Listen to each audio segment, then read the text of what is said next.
you a little bit more information of what it's like to do a journey with Travelmarvel, mostly through Vietnam and Cambodia, but also to show you a few of our other destinations in the Asian portfolio. And what's actually happening here in Holiday World is that Tash is looking at escorting a group departure next year on our Vietnam and Cambodia itinerary. So I'm going to take you through that. We're looking at August next year, so plenty of time to plan and to think about it. But I thought I'd go into a little bit more detail about the particular itinerary that Tash is looking at for next year. But first of all, a little bit about who Travelmarvel are. Has anyone travelled with us previously, APT or Travelmarvel? No? Okay, I guess. So Travelmarvel is aligned with the APT, or Australian Pacific Touring, and APT is actually celebrating their 90th anniversary this year. So we've been in operation for many, many years, and APT is our 5-star luxury, fully inclusive brand, and then Travelmarvel is our 4-star premium inclusive brand. So heading up to Asia, as Narelle said, sometimes you can get a little bit nervous about travelling up that way. The great thing about travelling with us is that we take care of everything for you. So your hand will be held along the way, but the great thing is there's plenty of free time and flexibility for you to wander around and explore the destinations that we journey to on your own as well, to really experience Asia as a destination. So when you travel with us, you'll be met at the airport on arrival and transferred to your hotel, and vice versa at the other end. So you don't have to worry about trying to hail a taxi without knowing the local language or how much you should be paying. We've taken care of all of that for you. So you will be met by a Travelmarvel representative at the airport and transferred to your hotel. You have a tour director that will escort you on your journey. When you're on board the ship, we'll be cruising on the Mekong River. You'll have a cruise director, and then you'll also have your local guides that will escort you. They really are the local experts. So when we're travelling through Cambodia, you'll have Cambodian local guides, and when we reach Vietnam, we'll swap over and you'll have your Vietnamese local guides, all English speaking as well. And they take you through the history and the points that you should be looking at when you're travelling through Asia. We also include tipping, so you don't have to worry about trying to spend or take extra spending money with you. Once you're over in Asia, you just need to sit back, relax and enjoy your holiday when you travel with us. So, a little bit of a geography lesson. We all know roughly what Asia looks like, and we're basically going to be concentrating on an itinerary which is down here in southern Vietnam and into Cambodia. So this is the Mekong River, the lower Mekong River that we'll be sailing along, starting off here in Siem Reap and coming down through Tonle Sap and along the Mekong River, and then finishing off in Ho Chi Minh City. From here though, there's many other destinations that you can extend your journey to, up into northern Vietnam, right up into Sapa and Hanoi and Ha Long Bay, across into Myanmar, or some of you may still know it as Burma. We do river cruising there as well. Up into China, we have Japanese tours as well, and also across into India and Sri Lanka. So you don't have to solely come for the one trip. There's many other extensions that you can add on to your holiday as well. When we cruise on the lower Mekong, our ship is La Marguerite. She's 4 decks high, 46 cabins, 43 crew. So a really high crew to guest ratio on board. She was launched late in 2009 and undergoes soft refurbishment every year. And she is a fantastic ship. I was lucky enough to travel on her only a couple of years ago. But it really has that traditional style on the inside. Very colonial looking, with a lot of wooden floorboards and wooden panels on the walls. This is your main entrance, so into the lobby. There's no lifts on board, so we use stairs to get up and downstairs. This is your lead-in cabin. So these are located on the lower deck. 2 porthole windows. They can be configured as a double or a twin configuration there, all privately en-suited as well. Moving up to our next 2 levels on board the ship, we have our outside balcony cabins. So there's no internal cabins on board the ship. They're all external. The lead-in has the portholes, and then once you move up the deck, we have an internal and an external balcony. So the external balcony is fabulous, especially first thing in the morning when you want to stick your head out and see what the temperature is for the day, where we've pulled in, and possibly where we're heading along. To be honest with you, it's so hot over on the Mekong that you're not going to be spending a lot of time sitting out there on your balcony itself, but all the rooms have private air conditioning as well. On our top deck, we have our suites. So we have our Sardeck suites, which are just larger in size. And then we also have 2 Indochina balcony suites. So these are even larger again. They actually have 2 bathrooms, a lounge area, and then the bedroom area itself. And the bathroom has a full-size bath which looks out over the balcony as well. A couple of the public areas on board our ship. We have our main restaurant. So all of your dining while you're doing the cruising takes place on board the ship, prepared by our expert chefs. They use a lot of the local influences in the food as well. So when we're travelling through Cambodia, you'll be able to sample the Khmer flavours, and as we're coming into Vietnam, of course, the Vietnamese flavours as well. But if you're happy and you like your steak and chips, you can certainly have Western meals on board as well. So the dining room seats everyone together at the same time. Breakfast, lunch and dinner is served here.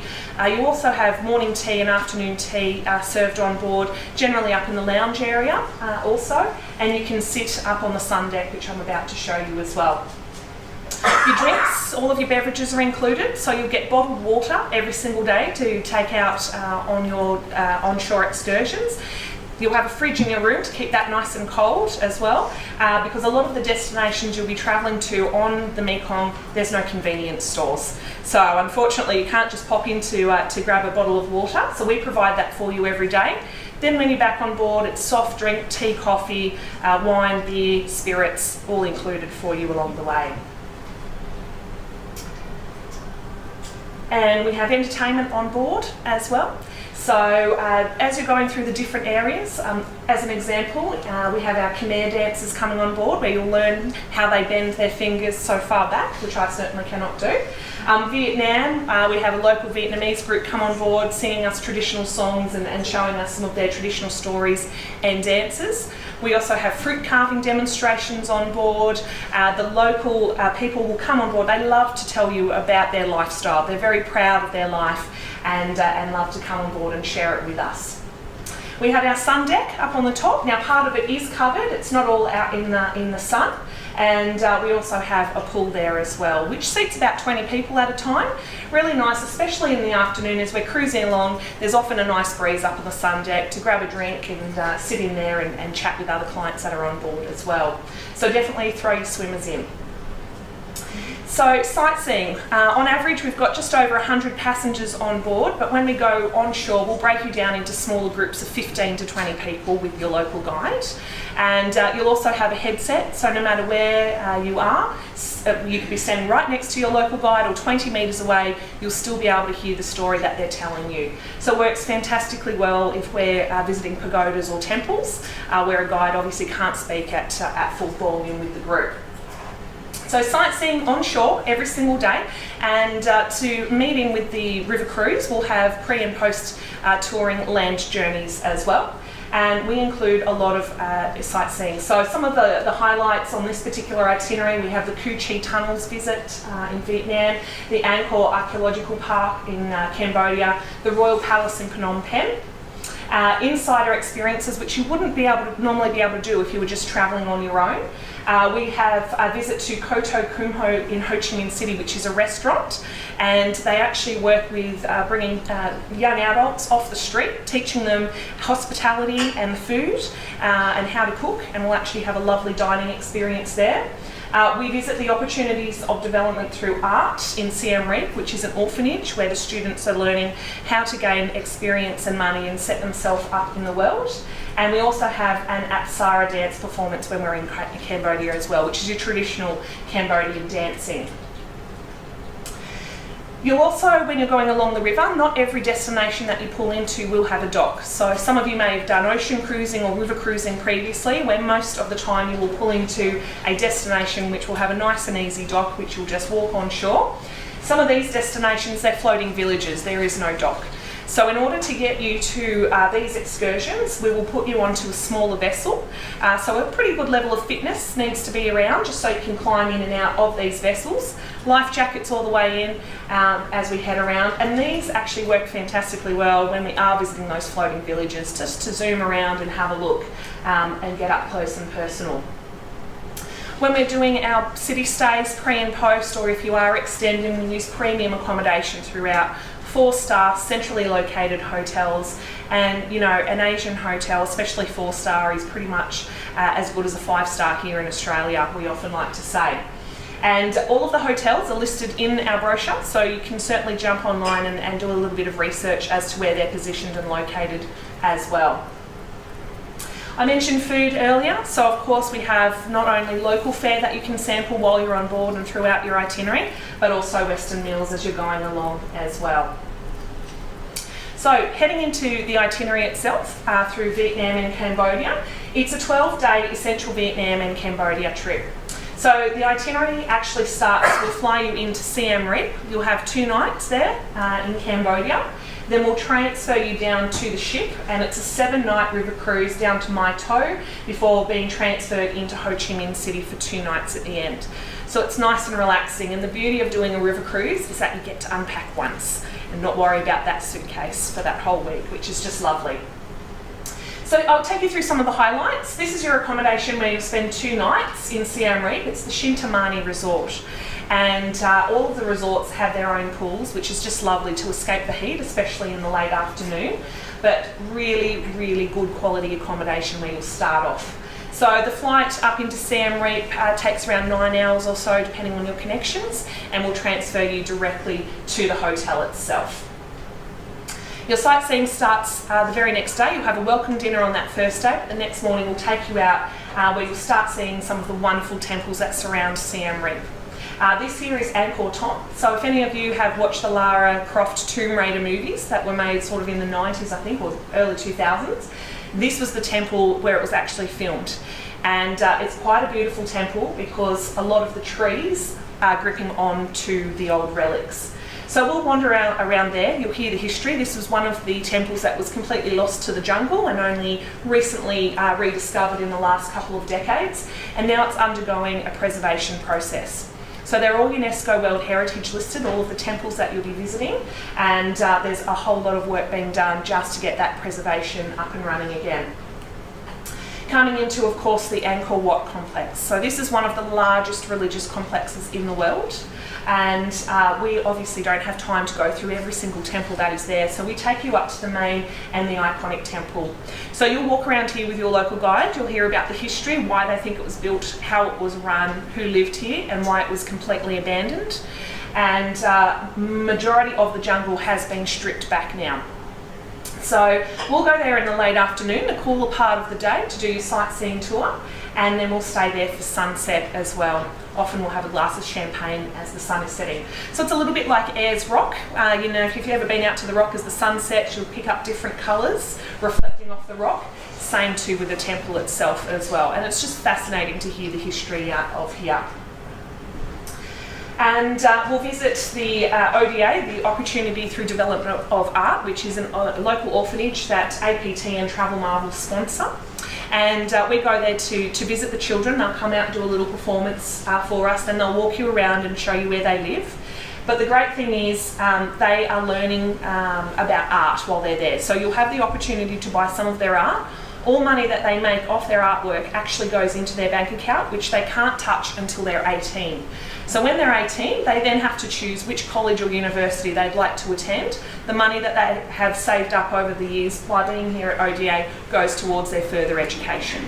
So it's fabulous to be able to interact with them and hear their stories of their life. We then transfer you out to the La Marguerite, where we board the ship and start our 7-night cruise.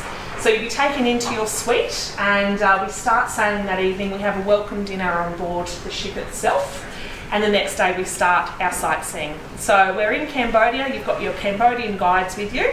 You're going to be travelling through a lot of quite rural areas, very different to the hustle and bustle of the cities.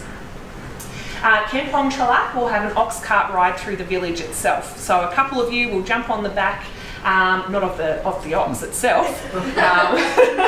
They do have wagons out the back. So you'll jump in the wagon and you'll head through the village. And the great thing is a lot of the kids that live here love to come up and practice their English that they're learning at school. So you'll be saying, hello, my name is, quite often, and you'll hear their name back to you.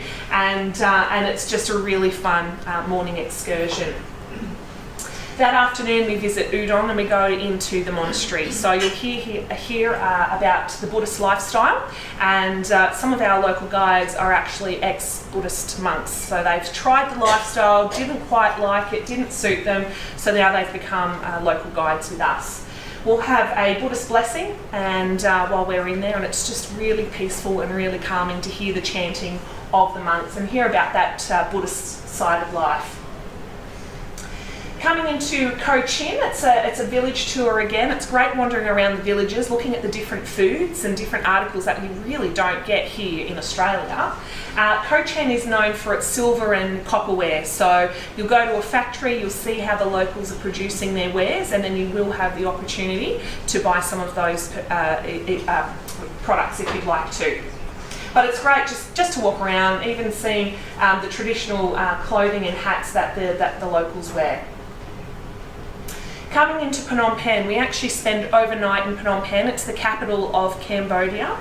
So we'll take you out to visit the Royal Palace, which is like Buckingham Palace to the Ponds. We'll go in here to the Silver Pagoda. So the floor itself is made of beautiful silver tiles. So no shoes are to be worn inside. There's one thing with Vietnam and Cambodia is wear shoes that are easy to slip on and slip off, because you'll be able to, you'll have to take them on and off quite often. But walking into the Silver Pagoda, you'll hear about the history, how the royal family every single day had to wear a different colour uniform so they knew what day of the week it was. There is an amazing amount of rubies and diamonds and emeralds and all of this silver and gold that are housed just in this one palace complex. So a really, really interesting morning there. A different side of touring later in that day is to go out to the killing fields and the S21 prison. So hearing about the Khmer Rouge and all of the atrocities that took place during their rule, which, you know, in living memory is when it ended. So you'll have a talk on board by a local expert or your cruise director who will tell you about the history of the Khmer Rouge coming into power and then getting faded out finally. And then you'll go out and see the killing fields and then to the S21 prison. It's a pretty sobering experience, but I would highly recommend that you all go out and do that excursion.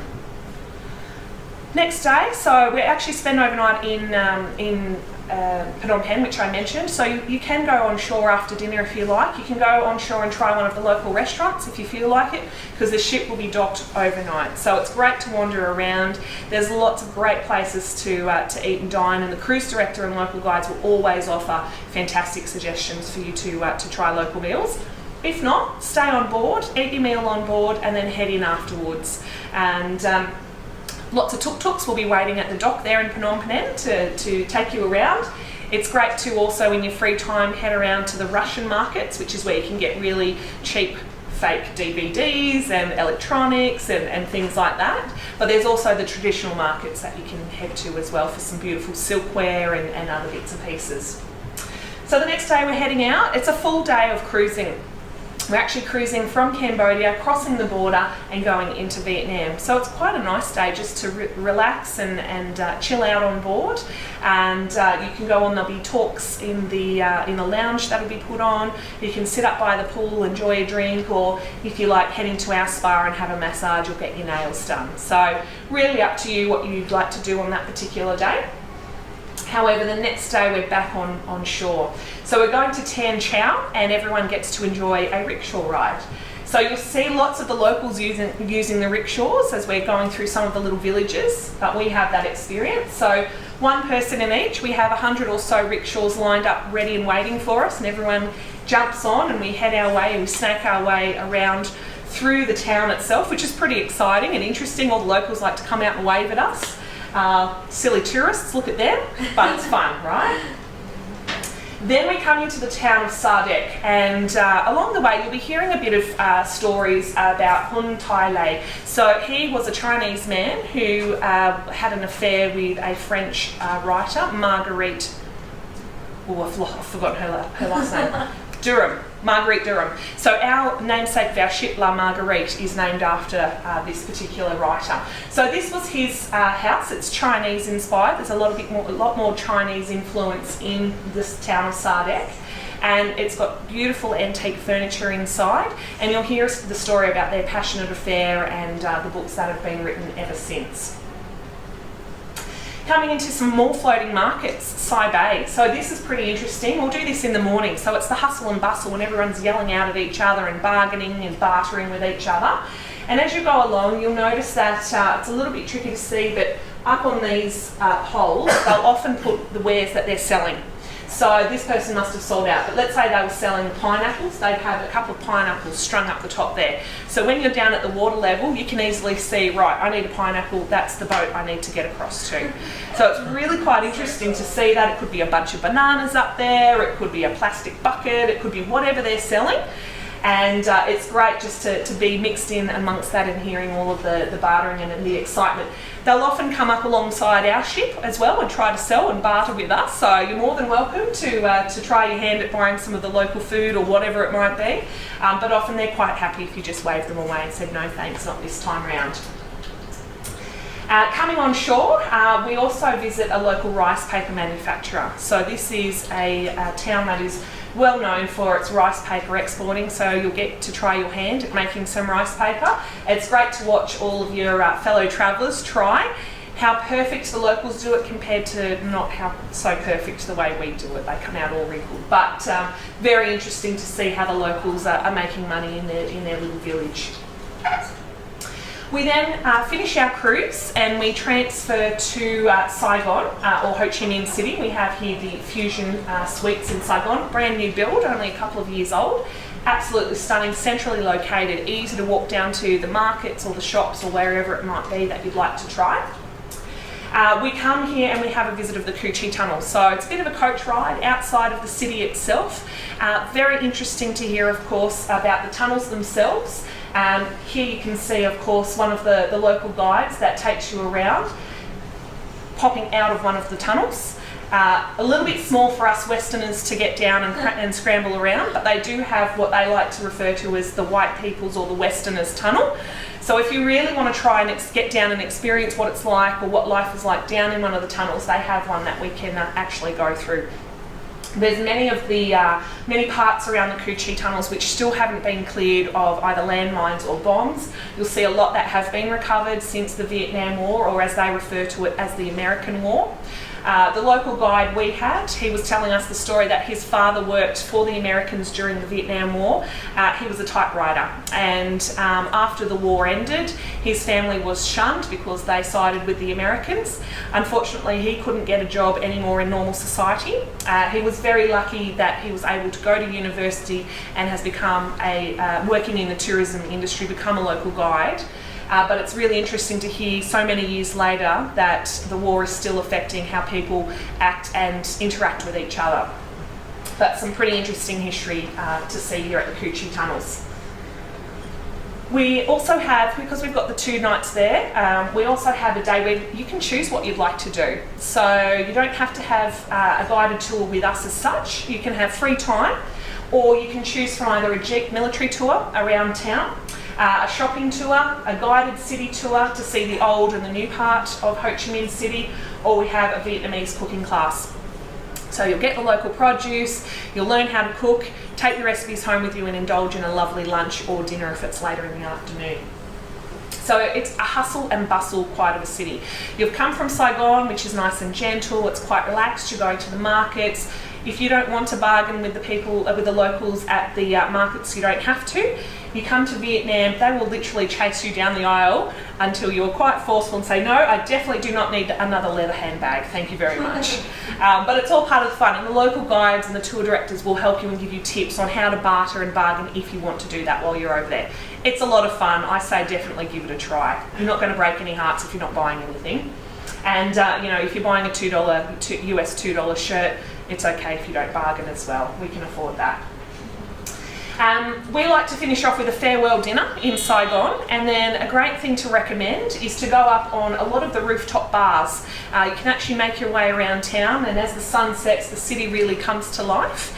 And the hotels are all within one sort of little district area, so really easy to walk around at night time. There's guards out on the street, so you feel completely safe at all times. They wear green uniforms. They will even help you cross the street because no one stops at a crossing, at a zebra crossing.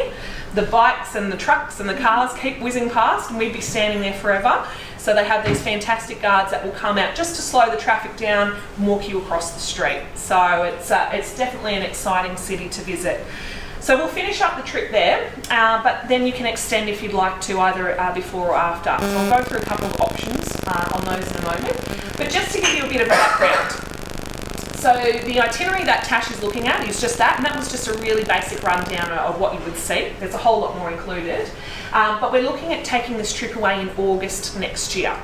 The confirmed dates and prices are currently being worked on, but you're going to be looking at around a start from price of around $5,000 per person, and that includes your flights as well. So we'll use Singapore Airlines to take you up to Asia, and then generally Silk Air, which is their local carrier, to get you into Siem Reap.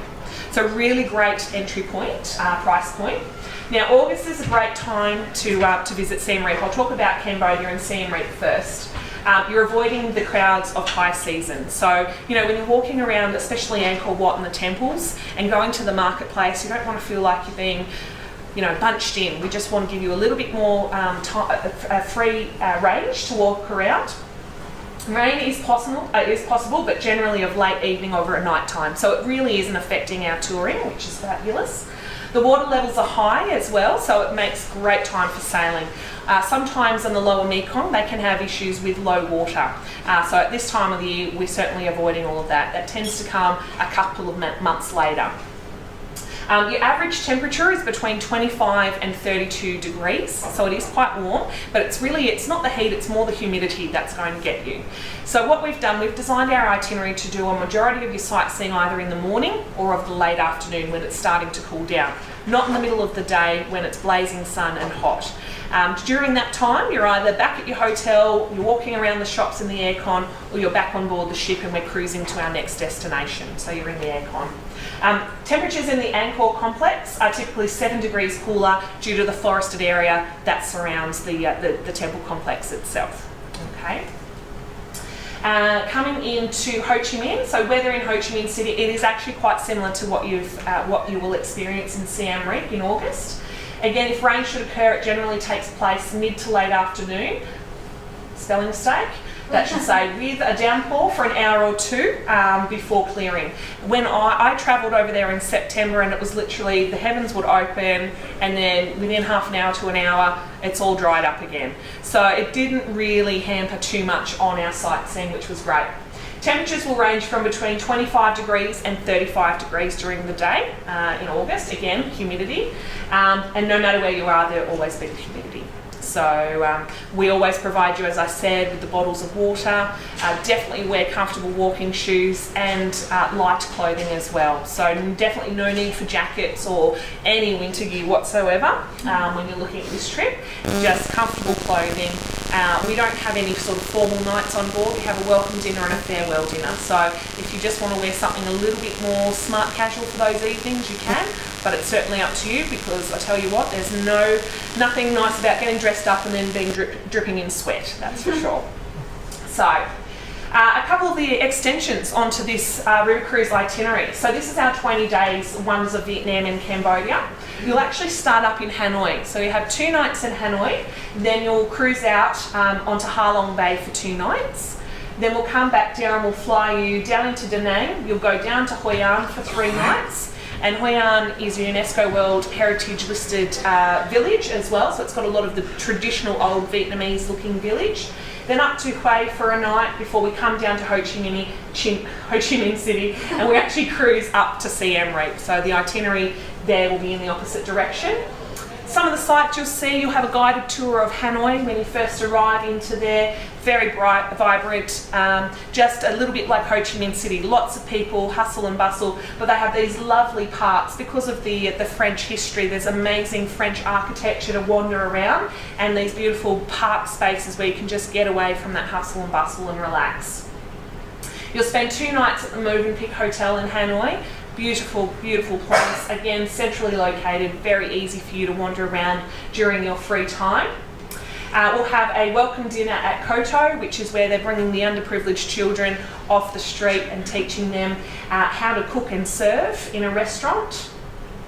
We'll have a rickshaw ride through Hanoi's Old Quarter as well. Again, a different form of transport. There's all different forms of transport you'll see when you're heading through Vietnam and Cambodia. It's also always fun when we're out on the country roads to see how many people they can fit on to their motorbikes.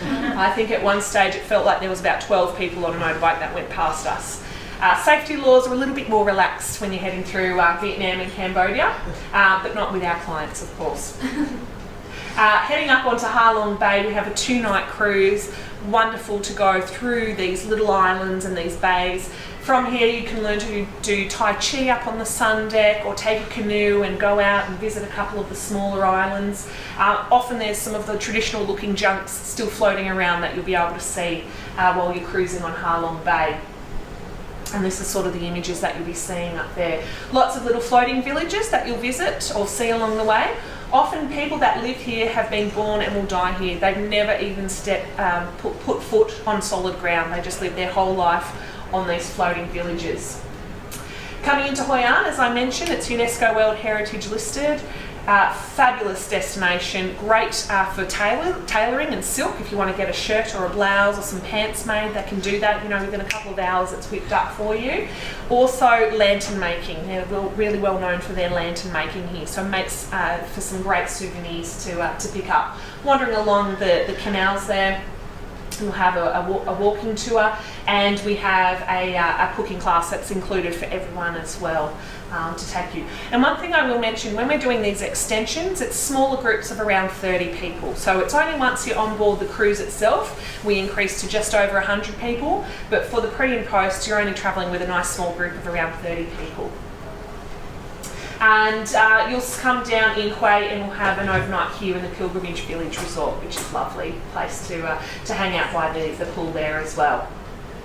So another extension which cuts out your middle part of Vietnam is heading up into Hanoi for 2 nights, Ha Long Bay cruise, and then we'll fly you down to Siem Reap before you finish down in Ho Chi Minh City. So just cutting out mid-Vietnam. If you'd like to go up into the highlands, this extension takes you up into Sapa for 2 nights. So you'll head up there into the highlands. This Sapa was a traditional trading route, and the village really came up because there's a lot of hill tribes that will come to this one central area. The French actually went up there, the British have been there, lots of amazing history, and that's really where you're going to see those traditional images of the terraced rice paddies along in that particular region.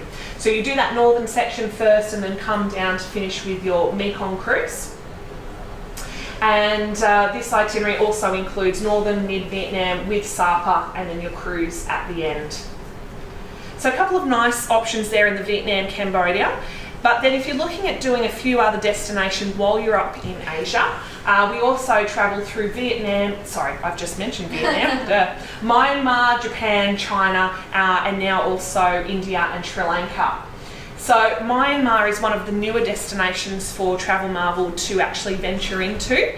And if you're thinking of Vietnam where it is now, Cambodia is about 10 years behind where Vietnam currently is, and then Myanmar is about 10 years behind that again.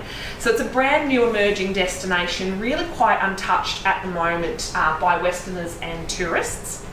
It's a 14-night river cruise that operates from Yangon all the way up into Mandalay.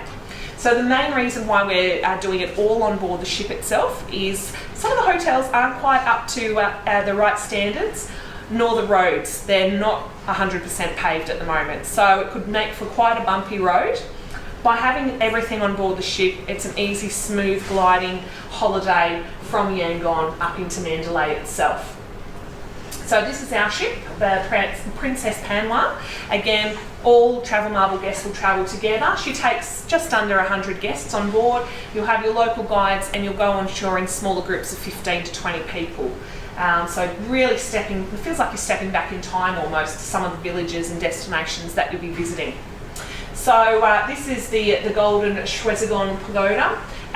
Fascinating to learn about the amount of gold that is actually on this pagoda itself. You will be seeing a lot of pagodas when you're travelling to Myanmar, just to let you know. And the reason for that is basically what their tourist attraction is at the moment. Until they move forward a little bit further, it really is going to be looking at a lot of pagodas. But everyone has a different story with their own history and they're all unique and fascinating. We have the Bagan temples. So similar to your Angkor complex, this is just Bagan itself. Great to walk around, sort of the main temples, but again, we have a great option to be able to see the temples from a height is to do a hot air balloon ride, and that is the #1 choice for a lot of our clients to be able to do that. You'll come across and we'll sail of a late afternoon to see Ubain Bridge. This is a teak wooden bridge. It's the longest in the world. It's just over 1 kilometre long. So to hear how it's been built and how they replace it and upkeep it. But all of the local villagers wander along this. We come down here and watch the sunset, make some magnificent photos for a lot of our guests. Now, as you can see, this itinerary links in really well with the trip that Tash is looking at taking as well. So you can start off by doing Myanmar first, heading up to Mandalay, and then we'll take you across by flight down into Siem Reap and finishing down in Ho Chi Minh City. Another destination is Japan, and over in Japan it's a little bit of a different itinerary. We have partnered up with a company called Great Rail Journeys, and we actually do a fabulous journey which includes a lot of travel on the Shinkansen or the bullet trains. So starting off in Tokyo, you'll have 2 nights there. We'll then use a bullet train down to Hakone for a night.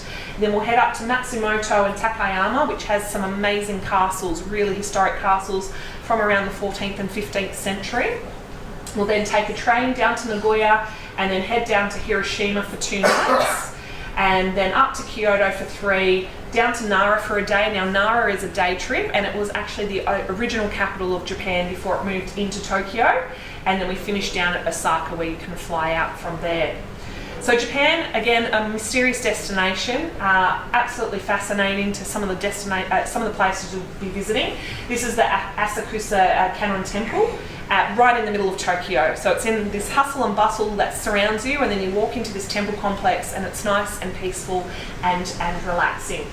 Taking, of course, the bullet trains, which reach speeds of over 250 kilometres per hour. Some of the journeys that you'll be doing can take anywhere up to 4 to 6 hours by coach, but on a train, 1 to 2 hours and you're there.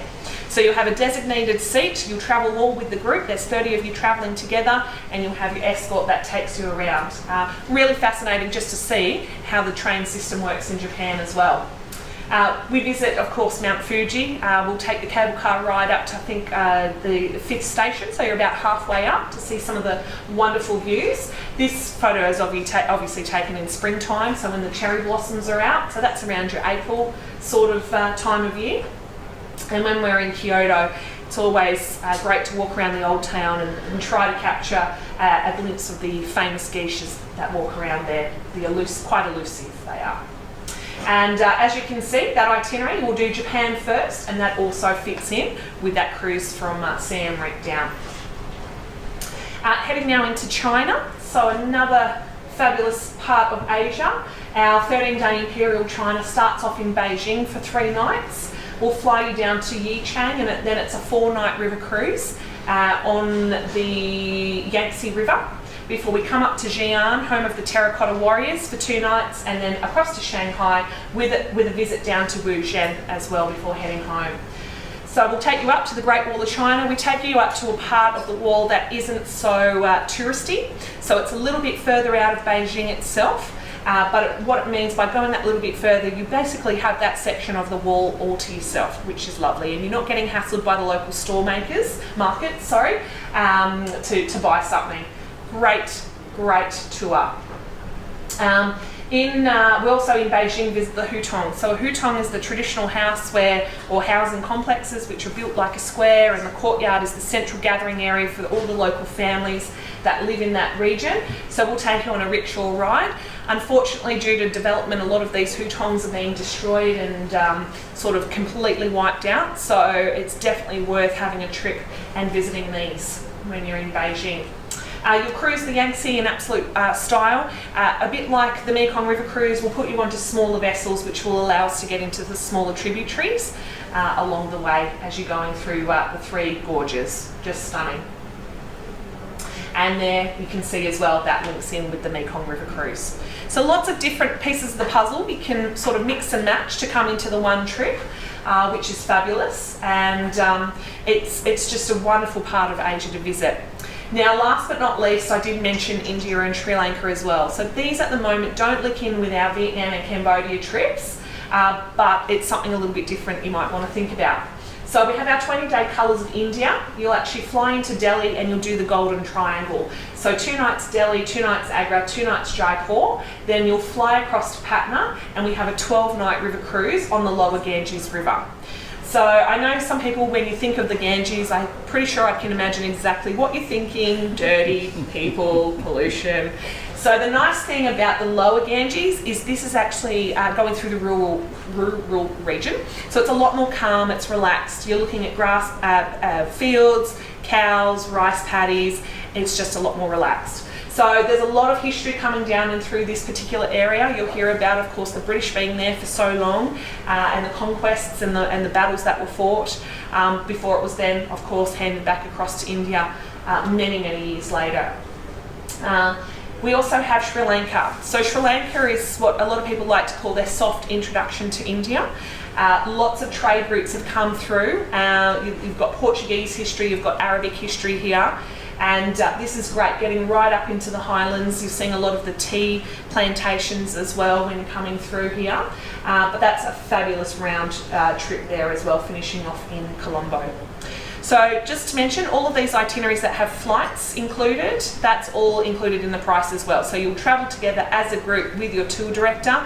You don't have to worry about the stress and hassle of trying to fit flights into your itinerary. We take care of all of that for you. And in many of the cities, to enhance your journey, we have options that you can choose to pay for once you get overseas with Travelmarvel, or it's just a nice balance of free time. But we do include a whole lot in our itineraries. We've got brochures up on the back table. Please grab one on your way out because that gives you a lot more in-depth information about what is included.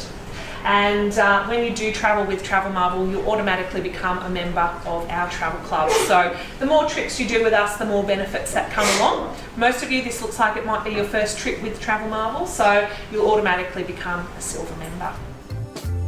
Does anybody have any questions?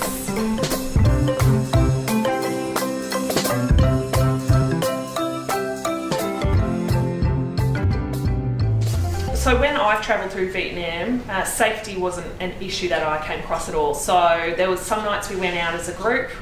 Sometimes a local guide will take us out, or your tour director will take you on a walking tour just close by to your hotel.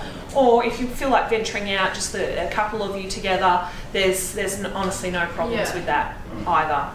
I felt really safe. My preconception was that it wasn't going to be safe, but I was pleasantly surprised.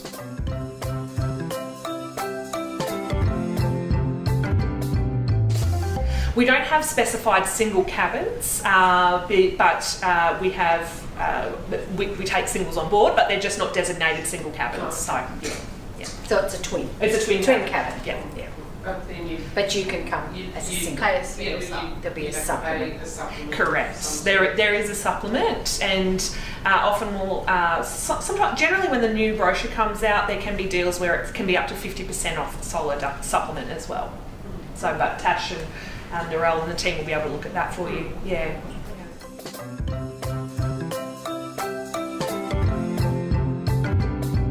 Yes, so there are mosquitoes. So they, on the river, because it's flowing water, they weren't really an issue. I just took AeroGuard with me. Some people were recommending to take Bushmans, which is your really strong stuff with DEET in it that's like paint stripper, but that wasn't needed. Just a light spray of Aerogard. So every day my routine was sunscreen and then a light spray of Aerogard, even on my clothes, and I didn't get bitten while I was over there. So light long sleeves. That's exactly right. Light long sleeves, just to keep the sun off, and if there are any bugs around. I didn't need to take any malaria tablets as well, so that's another thing. They have more of an issue that they said with dengue fever, but again that came more into where there's a lot of stagnant water. But because we're on the Mekong, which is fast flowing all the time, that issue didn't really occur. And then just check with your doctor to make sure all of your inoculations are up to date. So maybe a Hep C or a tetanus needle booster might be needed before you go, but just check that with your doctor. Which you'd want to do anyway when you're travelling, just keep things up to date because you're away from home.